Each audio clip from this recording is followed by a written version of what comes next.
Forget romanticized notions. Envision entering a dimly lit, smoke-filled room where every sense is immediately bombarded. Medieval taverns weren't simply drinking establishments. They were the unvarnished heart of medieval social life, where history unfolded with every raised tankard. Upon entering, your senses would be immediately challenged.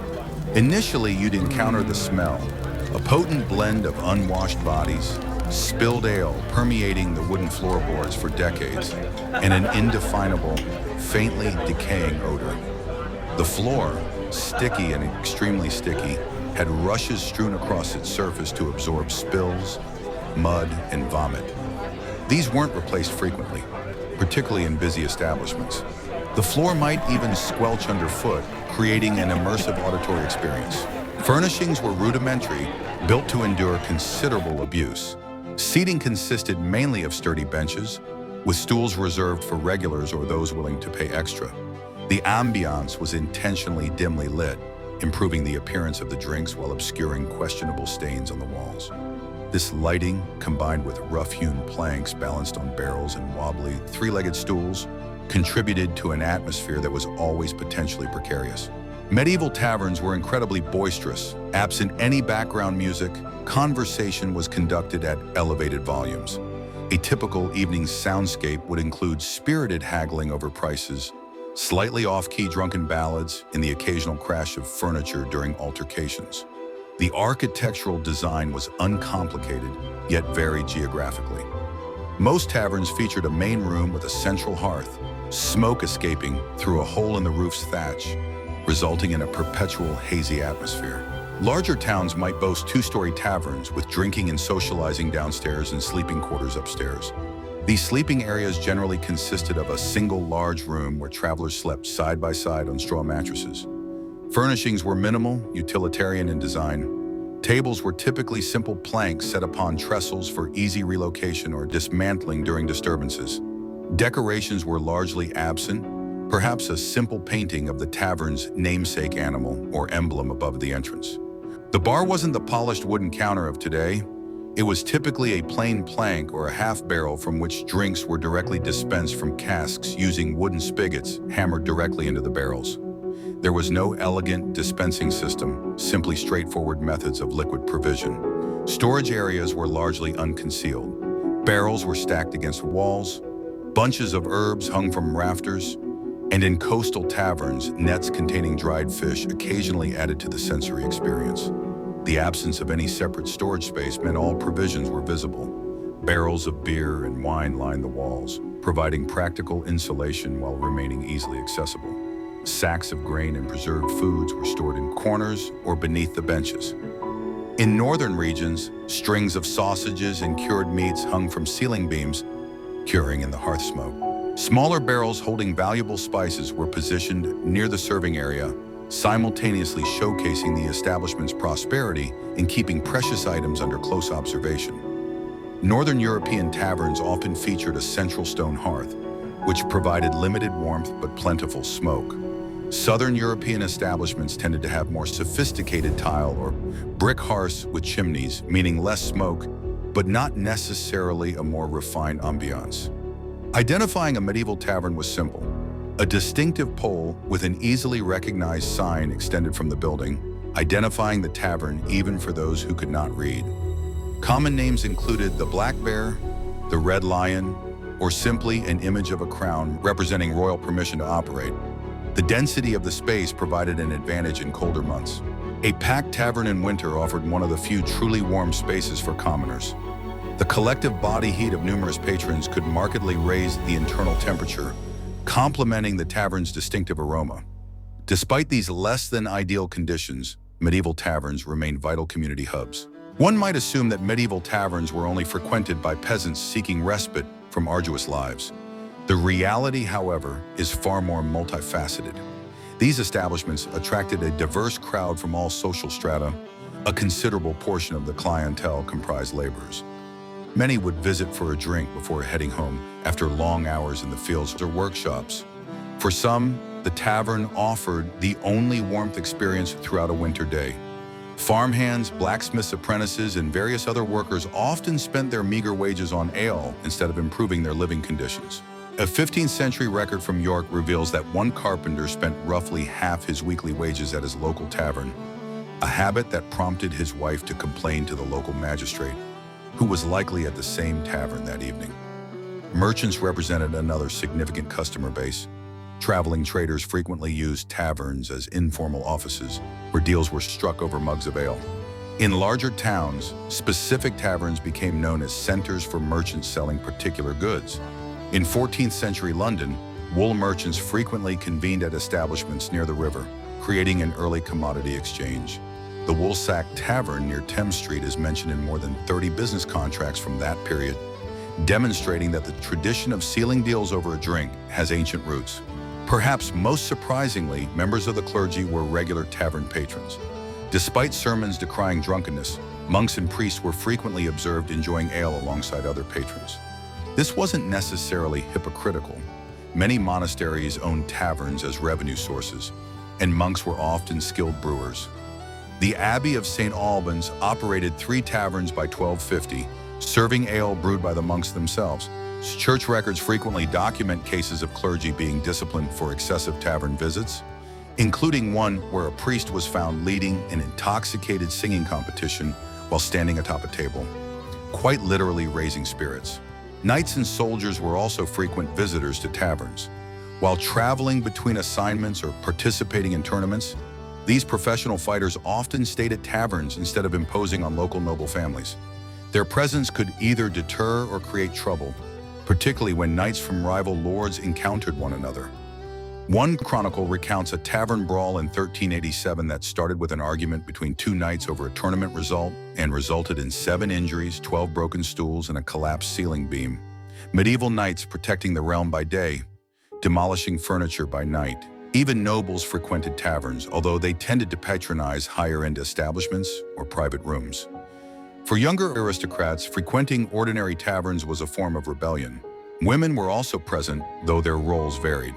While medieval society frowned upon public drinking for women, many worked as servers or tavern keepers. Widows often inherited taverns from their husbands and managed them effectively. Female customers were less common but not absent, especially alewives, who would visit competing establishments. These female brewers were sometimes the most astute business operators in town. They understood the art of subtly watering down the competition's brews. Travelers comprised another large segment of the tavern population.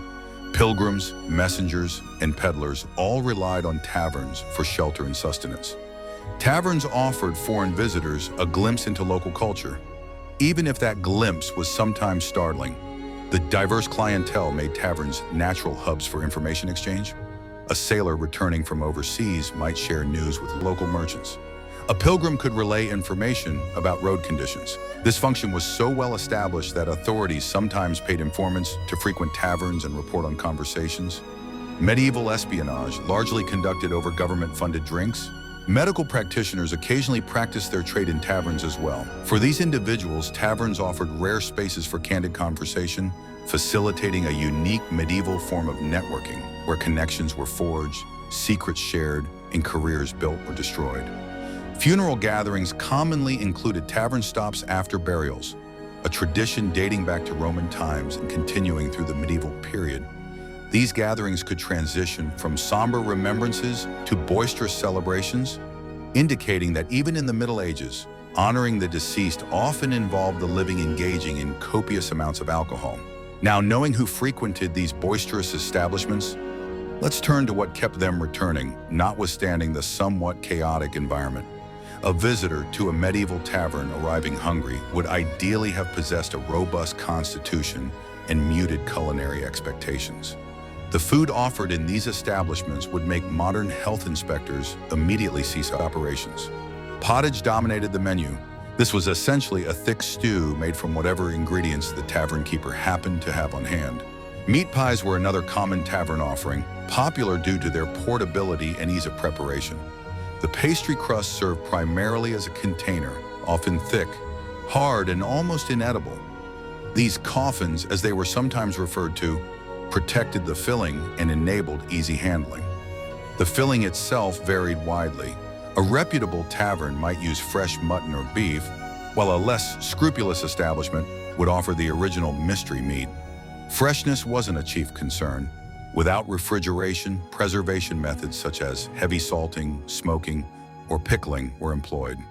The strong flavors of these preservation techniques conveniently masked the flavor of meat that had begun to spoil.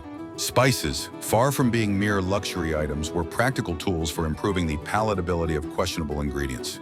Medieval tavern spices weren't used to enhance flavors, but to mask undesirable ones. Bread was widely available in medieval taverns, though not the light and fluffy loaves of modern times. Tavern bread was typically dense, dark, and often several days old. Fresh bread was a luxury. Taverns served the cheapest options available. Stale bread found a secondary use as trenchers, flatbread plates that absorbed sauces and juices. After use, these soggy trenchers were collected and given to the poor or fed to livestock. Medieval taverns effectively invented the edible plate centuries before sustainable dining became fashionable. A single tavern might use roughly 200 trenchers daily, with leftover portions frequently being given to local pig farmers for a modest fee.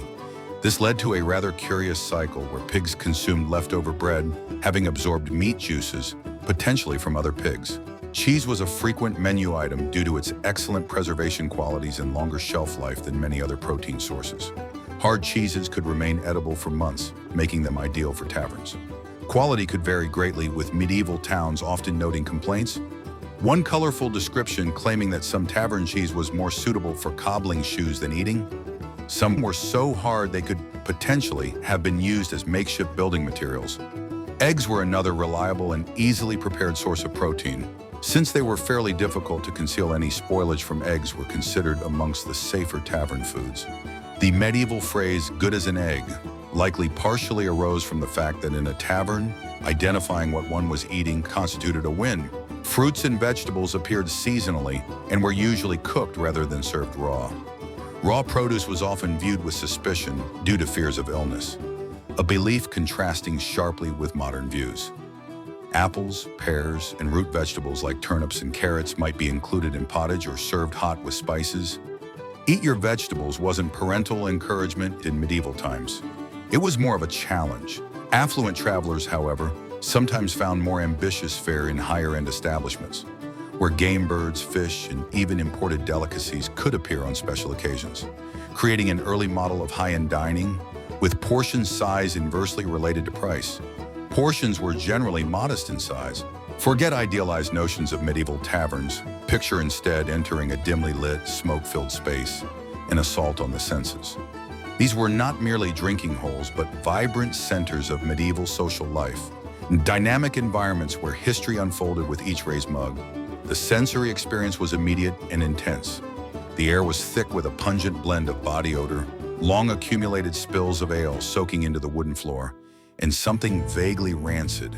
The floor itself, sticky and uneven, was often covered with rushes intended to absorb liquids and waste, although these were rarely changed, especially in bustling establishments.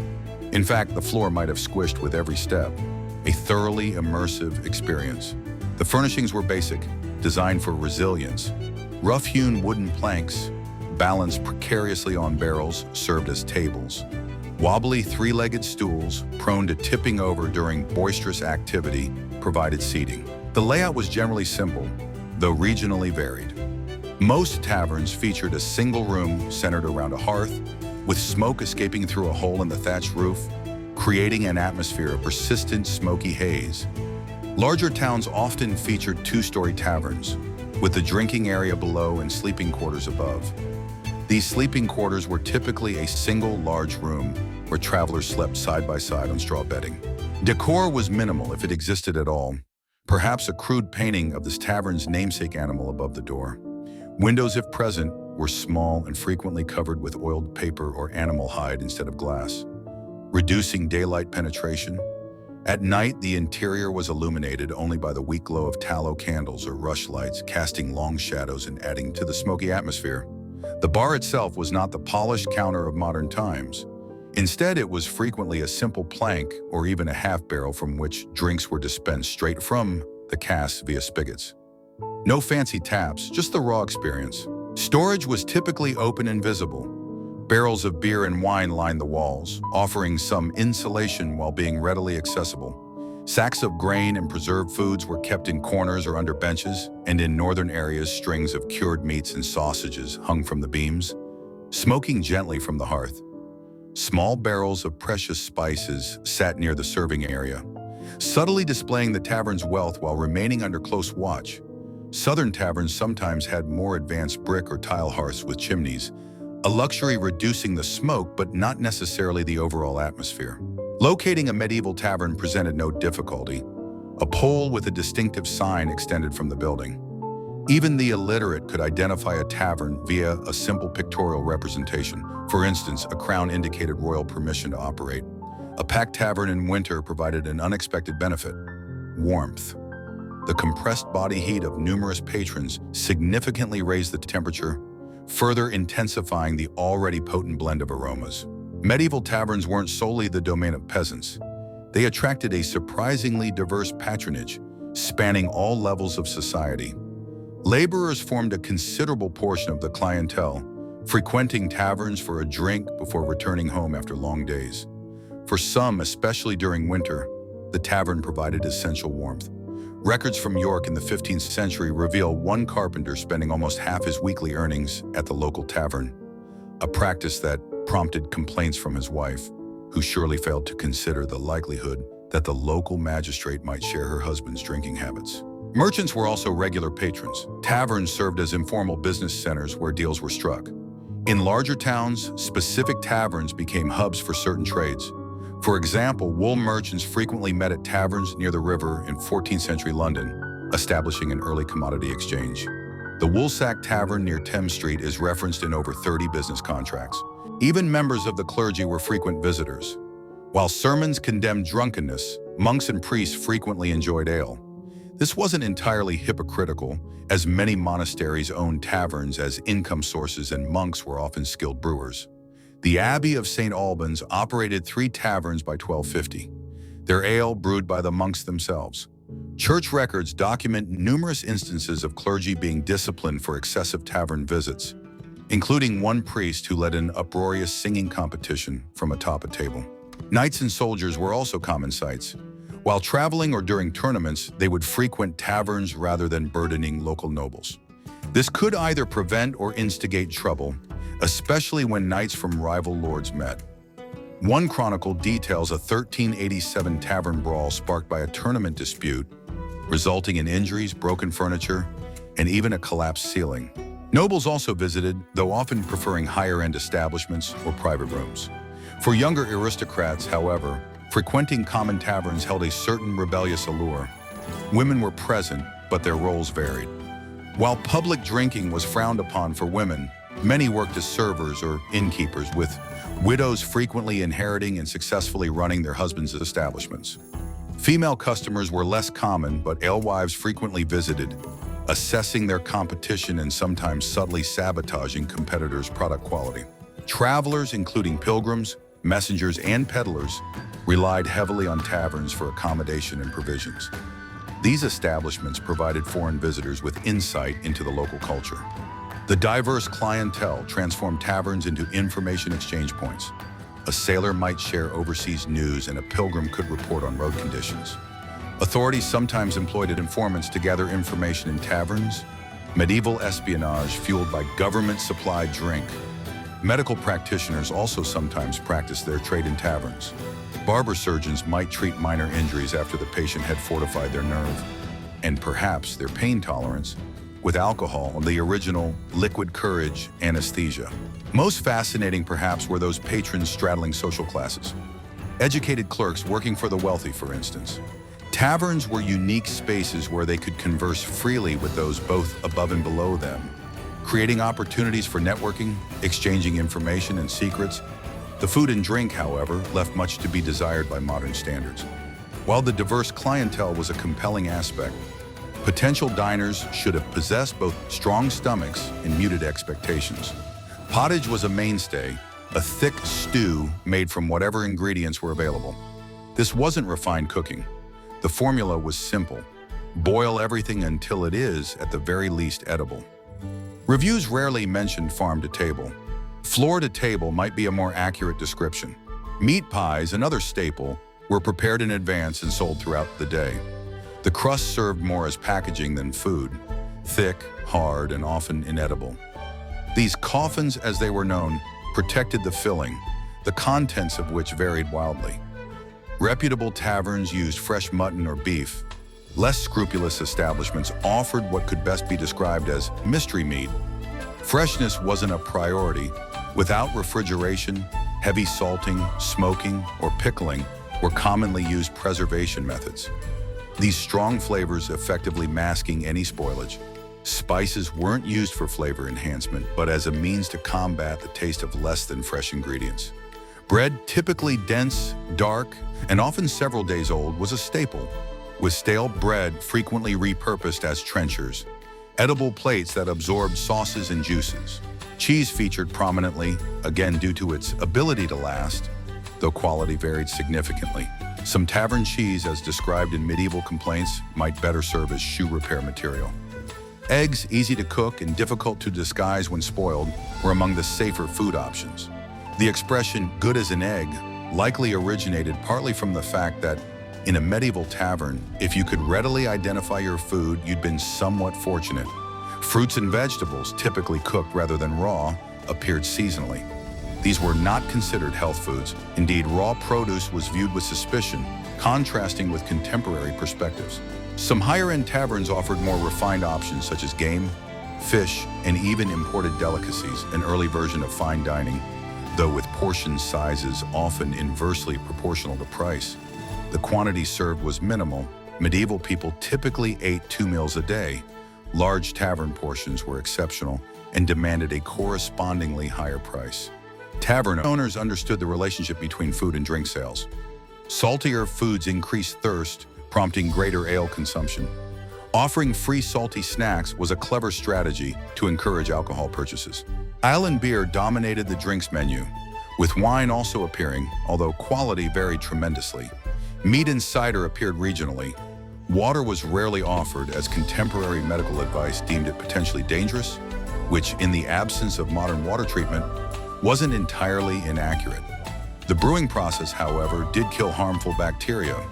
Ale was genuinely safer than water in many instances. Most tavern ale was locally brewed, often by the tavern keeper or a nearby alewife. This wasn't the clear carbonated beer we know today. Medieval ale was cloudy, flat, and significantly less potent than modern brews. It was also intended for quick consumption.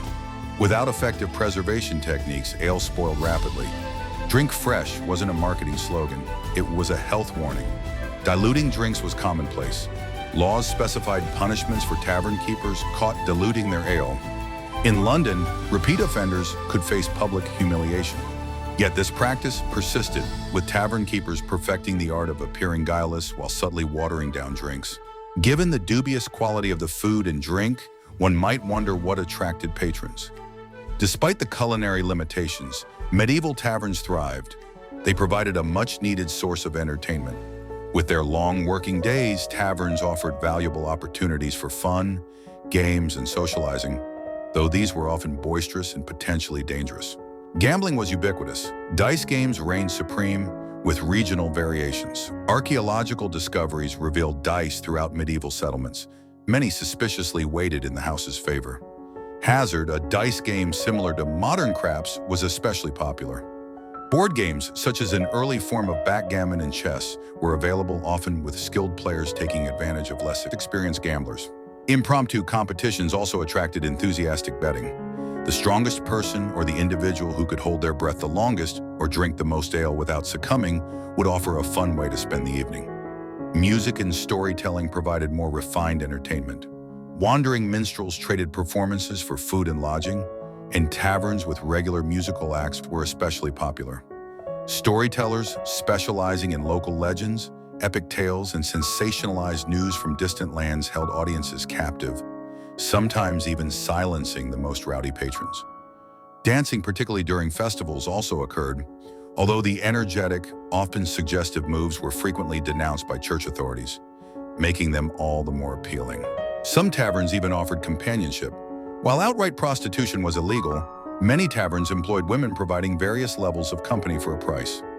Authorities often tolerated this practice as long as it didn't disrupt public order. Given the frequent disturbances, one might wonder about rules and regulations. Surprisingly, many existed. Medieval authorities were obsessed with regulating taverns, resulting in a complex, often inconsistently enforced, patchwork of laws. Curfews were common, usually signaled by a church bell. In London, the curfew bell rang at 9 p.m. in summer and 8 p.m. in winter. Drink limits also existed, though mostly ignored, with patrons frequently moving between multiple taverns to bypass them. Weapons bans were more strictly enforced. Patrons typically surrendered weapons at the door. Price controls aimed to prevent price gouging, and designated ale conners were appointed to verify quality and enforce prices, essentially carrying out regular ale tasting quality inspections. A crude licensing system existed. In England, tavern keepers displayed an ale stake, a pole with a bush signifying official permission to operate. Unlicensed taverns were technically illegal but frequently thrived, especially where enforcement was lax. A form of security was often employed, with individuals known variously as ruffians, strong arms, or tavern guards hired to manage troublemakers. These weren't polite modern security officers. They employed forceful methods. Punishments for violating tavern rules ranged from fines to public humiliation, sometimes including the stocks or pillory. Some towns had specific punishments for tavern offenses. In Bristol, disruptive drunks were forced to wear a drunkard's cloak, a heavy barrel with holes for the head and arms, and paraded through town. Considering all these rules and regulations, one might wonder how medieval tavern keepers managed to operate profitably. The methods of payment were far more intricate than simply handing over coins. Cash was scarce for ordinary people. Creative payment methods emerged. Barter was common. Craftsmen traded goods for drinks. One tavern's records show that over 3 months they received shoes, gloves, cloth, eggs, chickens, and even a live goat in exchange for services. A tab system did exist, but it relied on physical tally sticks. A notched stick split lengthwise with matching notches carved into both halves to create unalterable records of debt. For regulars, credit was often extended based on reputation and community standing. When payment was unforthcoming, patrons might forfeit possessions, creating informal pawn shops within many taverns. A popular social custom involved round buying, where patrons took turns purchasing drinks for their group. Those unable to pay when their turn came risked social repercussions, while travelers often had to prepay for each round, leading to differences in service levels. Some taverns marked outsiders with special cups or required them to sit in designated areas. Tavern keepers are also engaged in subtle price manipulation, charging different rates based on perceived wealth. A well-dressed merchant might pay twice what a laborer would for the same drink. One 14th century complaint to London authorities describes a tavern where a man's purse is assessed before his cup is filled. Forgetful patrons sometimes face creative consequences for unpaid debts. A wall of shame featuring unredeemed collateral or public announcements of their debt. Beyond the patrons and their financial dealings, the hardworking and often harassed staff are also a vital element of the medieval tavern. At the top of the hierarchy was the innkeeper, juggling numerous roles: businessman, diplomat, and security guard. Success required diverse skills, managing complex finances with limited tools, resolving disputes before they escalated into violence, and physically intervening when necessary. A 1410 lawsuit reveals one Bristol innkeeper suffering 3 broken ribs and a fractured hand in a single year from breaking up fights. Experienced innkeepers were adept at recognizing potential conflict, strategically seating disruptive patrons, and discreetly managing unruly guests. One London innkeeper supposedly used subtle hand signals to instruct his staff. Touching his ear meant watering down a customer's drink, while touching his chin indicated that the person might attempt to leave without paying. These women developed remarkable memories. Without written orders, a skilled server could remember dozens of drink orders, who had paid, who was running a tab, and which customers had a history of causing trouble. They also required considerable physical strength. A full pitcher of ale could weigh several pounds, and servers might carry multiple pitchers through crowded rooms for hours. Compensation varied. Some received wages, others depended primarily on tips, while some were compensated with room and board. An employment contract from 1402 shows a server receiving 2 pence a day, 1 meal, and lodging in the attic. barely enough to live on. Many supplemented their income through handicrafts or offering services like mending clothes during slow periods. The kitchen staff worked in perhaps the most challenging environment. Medieval tavern kitchens were hot, smoky, and dangerous places. Treating servers respectfully yielded superior service, more generous portions, and crucially, unadulterated food and drink. Conversely, mistreating staff might result in suspiciously watery ale, unexpectedly cold food, or meals prepared with noticeably less attention to hygiene. Accounts frequently detail tavern staff enacting quiet acts of retribution against rude customers. One particularly obnoxious patron, who mocked a server's appearance, received ale from the barrel's dregs, where sediment and occasional unwelcome guests resided. Another account describes kitchen staff subtly contaminating a notorious bully's food before presenting it with exaggerated politeness. Despite the challenges, tavern workers often form close-knit communities, supporting each other against dangerous patrons, covering for sick colleagues, and socializing after closing time. Many lived on site, fostering strong bonds. Remarkably, instances of workers providing collective testimony to defend one another or support injured colleagues unable to work are recorded. For travelers in unfamiliar territory, choosing a safe tavern was paramount. It could determine survival. The most reliable approach involves soliciting recommendations. Merchants, pilgrims, and other regular travelers develop networks to share information about reputable establishments along well-traveled routes. One fascinating record lists acceptable taverns in 12 towns alongside warnings about those to avoid. 3 merchants vanished here last summer. Avoid at all costs, notes one merchant regarding a Bristol tavern. External appearances offered valuable clues. Well-maintained signs, clean entrances, and sturdy doors suggested a respectable establishment. Conversely, a dilapidated building with broken windows and suspicious stains was a clear warning sign. Some dangerous taverns intentionally maintained a poor exterior to deter wealthier travelers, preferring patrons less likely to be missed if they disappeared. The presence of women and respected townspeople provided additional reassurance. A tavern frequented by local craftsmen and their wives generally implied acceptable standards of decorum and safety. All-male establishments with furtive patrons avoiding eye contact represented a significant risk. Sound levels and the types of noise offered insights into a tavern's character. Moderate conversation punctuated by laughter suggested a normal establishment. Complete silence or excessive shouting, however, served as warning signs. The quality of the ale often reflected the tavern's trustworthiness. Reputable establishments served reasonably good ale, valuing reputation and repeat business. Taverns serving obviously spoiled or diluted ale were likely to cut corners in other areas, including security. The condition of the stables provided another indicator for travelers with horses. Well-maintained stables with secure doors suggested the establishment valued protecting patrons' property. Signs of blood or unusual restraints on stall doors might indicate a pattern of missing horses and potentially missing travelers. Regional variations in tavern styles also affected safety. English taverns typically featured open common rooms, maximizing visibility and enhancing safety, a contrast to the private rooms common in France and Germany, where travelers could be isolated and vulnerable. Scandinavian establishments often positioned sleeping quarters as separate buildings, creating additional security risks when moving between structures after dark. City taverns, while offering greater anonymity, attracted more criminal elements. Village taverns, though less private, benefited from tight-knit communities where strangers were quickly identified.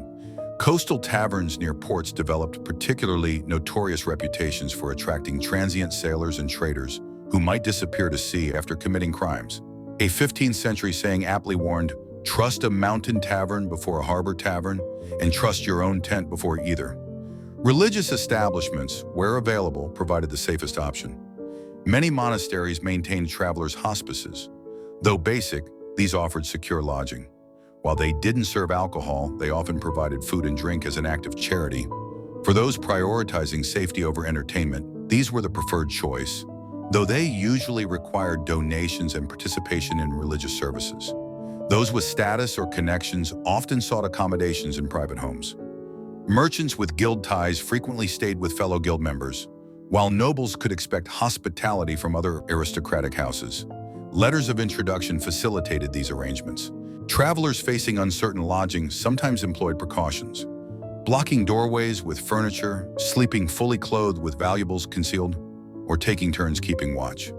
One exceptionally cautious 15th century German merchant even traveled with a small dog trained to alert him to approaching strangers while he slept, an early version of a canine security system. The medieval tavern didn't vanish overnight, but gradually transformed due to social, economic, and regulatory changes, starting in the late medieval period and accelerating during the Renaissance and early modern era. The introduction of hops revolutionized brewing in the 15th and 16th centuries. Unlike traditional medieval ale, which spoiled quickly, hopped beer remained drinkable for longer, leading to increased production and distribution, shifting the industry from small, local brewers to larger commercial operations supplying multiple establishments. By 1500, specialized breweries were emerging across Europe, separating brewing from serving in many regions. The architectural design and layout of taverns also changed as they transitioned into early modern public houses. The traditional open hall with a central hearth gave way to more compartmentalized spaces with separate areas for different social groups or activities. Chimneys replaced open fires, dramatically improving air quality. As glass became more affordable, windows increased in size, admitting more natural light. Sanitation standards likewise improved, both through regulations and evolving cultural expectations. By the mid-16th century, many European towns enacted ordinances mandating regular cleaning of tavern premises. The infamous floor rushes, traditionally left unchanged for months, were progressively replaced with scrubbable wooden floors. One Bristol regulation decreed weekly floor washings and prohibited human waste from being visible to patrons. Basic but significant progress. Food service became more formalized and regulated. The medieval practice of communal pottage evolved toward fixed menus with standardized offerings. Health authorities initiated more frequent food inspections, especially in larger cities, establishing systematic inspection programs with appointed officials empowered to condemn unsuitable meat found in taverns and eateries. Drinking vessels also underwent a transformation. The communal wooden or earthenware cups of medieval taverns were gradually replaced by individual glass vessels. While initially expensive, glass drinking vessels grew increasingly common throughout the 16th century, enhancing the drinking experience while making it more difficult to conceal uncleanliness or poor quality beverages. One prosperous tavern's inventory from the period lists 4 dozen drinking glasses for the common room, a clear indicator of evolving standards. Social regulations tightened, with authorities asserting greater control over public spaces. The relatively permissive medieval approach gave way to more structured rules regarding opening hours, permissible activities, and acceptable behavior. Gaming restrictions became more comprehensive and consistently enforced. A 15 proclamation in Edinburgh restricted dice and card games to specific hours and completely banned them during religious festivals. And records suggest that these rules were actually followed, unlike their earlier medieval counterparts. Sleeping accommodations were similarly upgraded. Purpose-built inns, offering private or semi-private rooms, emerged as distinct businesses. By the early 17th century, clear distinctions existed between drinking houses and lodging houses in many European towns. The tavern's clientele also shifted. The rise of coffee houses in the 17th century attracted merchants and professionals for business discussions. Traditional taverns progressively catered to a narrower demographic. The remarkable social mixing of medieval taverns gave way to more class-stratified establishments, with different types of drinking establishments catering to various social classes, from elegant wine rooms for the wealthy to simple ale houses for laborers. Licensing systems became more rigorous and effective. While medieval authorities attempted to control taverns, early modern governments created more robust systems. England's 1552 Licensing Act marked a turning point, requiring all ale sellers to obtain formal authorization from local justices and establishing operational standards. Similar systems spread across Europe, bringing previously unregulated establishments under official oversight. Specialization led to the creation of distinct categories of drinking establishments. The multifaceted medieval tavern evolved into specialized businesses. Ale houses serving primarily beer, taverns offering wine and more substantial food, and inns providing lodging and full-service meals. This specialization reflected increased government control and consumer discernment. Despite technological advancements and social changes, drinking establishments retain a remarkable continuity in their fundamental human functions. The DNA of those boisterous, occasionally unsanitary medieval taverns surprisingly persists. For example, the concept of the regular seat, the unwritten rule that certain patrons have unofficial ownership of specific spots, dates directly back to medieval times. Court records document actual physical fights over preferred bench positions. One tavern dispute erupted when a newcomer dared to occupy Thomas the Baker's corner, where he had rested his backside these past 12 years.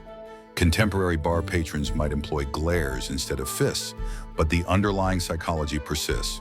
The communal ritual of round buying practiced globally in pubs is pure medieval tradition. This practice of taking turns purchasing drinks for the group originated as a practical solution in an economy lacking ready cash. It evolved into a potent social custom reflecting character and community standing. Modern patrons who conveniently disappear before their turn arrive still face the same social penalties as their medieval counterparts, although the stocks and pillory are absent. Bar tabs themselves carry forward medieval economic arrangements. While computerized systems have replaced notched tally sticks, the core concept of trust-based credit extended to regular customers remains. The bar tab's inevitable companion, the unpaid debt, is yet another enduring medieval legacy. A 2018 survey revealed that 30% of British adults have forgotten to settle a bar tab, a statistic that would not surprise a single medieval tavern keeper. The act of raising glasses in a toast is directly linked to medieval drinking customs. Early medieval drinkers shared communal vessels, the ritual lifting demonstrating trust. When suspicious of poisoning, drinkers would forcefully clink cups, sloshing liquid between vessels. Today's more gentle glass clinking retains this symbolism, although most are unaware of the ritual's origins in medieval poison detection. The tendency to discuss sensitive matters over drinks continues the tavern's historical function as an information exchange. Just as medieval taverns hosted the day's gossip and news networks, modern bars remain places where professional secrets, community news, and personal confidences flow freely. The saying, "loose lips sink ships," applies equally to both eras. Drinking games also maintain medieval roots. While beer pong is a comparatively recent invention, competitive drinking itself traces directly back to medieval taverns. Records document elaborate medieval drinking contests with rules and penalties. One game, Cardinal's Virtues, required participants to drink increasing amounts while reciting longer religious passages. Losers paid for the next round. Perhaps most fundamentally, we've inherited the tavern's central social function, creating a third place, neither home nor workplace. Medieval communities gathered in taverns to celebrate harvests, commemorate births, mourn deaths, and mark holidays. These establishments provided neutral ground where social barriers relaxed and community bonds strengthened. Today's neighborhood pub still serves this essential purpose, creating spaces where diverse individuals connect over shared drinks. The medieval tavern's most enduring legacy may well be its language. Terms like bar, from the physical barrier separating drinks from customers, tap room, where drinks were tapped from barrels, and even pub, shortened from public house, all originated in medieval drinking establishments. When you order a round or settle a tab, you are using vocabulary forged when knights and peasants stood side by side at rough wooden counters. So the next time you're enjoying your local pub, spare a thought for those medieval predecessors. The traditions you are participating in have endured centuries of social change precisely because they satisfy something fundamental within human nature. Our need to occasionally escape the pressures of daily life in the company of others, preferably with something intoxicating nearby.